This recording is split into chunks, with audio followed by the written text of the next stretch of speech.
عورتوں کو حقوق ملیں یا نہ ملیں لیکن لائکس اور کمنٹس بہت ملتے ہیں۔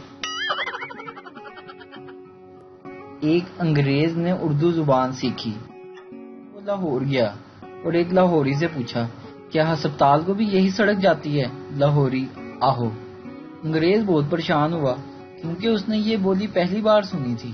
اس نے ایک اور آدمی سے پوچھا تو اس نے بھی آہو کہہ کر جواب دیا۔ پھر اس نے تیسرے آدمی سے پوچھا کیا ہسپتال کو یہی سڑک جاتی ہے؟ اس آدمی نے جواب دیا جی ہاں۔ انگریز اچھا ٹھیک ہے، اب مجھے بتاؤ آہو کا کیا مطلب ہے؟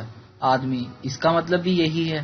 دراصل پڑھے لکھے لوگ جی ہاں کہتے ہیں، ان پڑھ آہو کہتے ہیں۔ انگریز بولا اچھا تو آپ پڑھے لکھے ہیں؟ آدمی آہو۔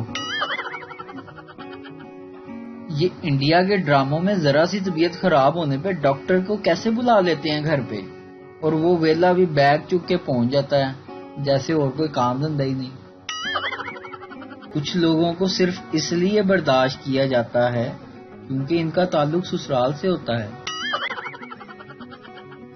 کھانا کھانے کے بعد لڑکیاں ٹیشو پیپر سے اتنی نزاکت اور احتیاط سے منہ صاف کرتی ہیں جیسے ان کو اندیشہ ہو کہ ان کے ہونٹ اکھڑ کر ٹیشو پیپر کے ساتھ ہی نہ آ جائیں، اور لڑکے ایسے منہ صاف کرتے ہیں جیسے دیوار پر ریگ مار رگڑے ہوں۔ ویڈیو دیکھنے کا شکریہ۔ لائک کیجیے ہمارا پیج NTV اردو، اور ویڈیو پسند آئے تو ضرور شیئر کیجیے۔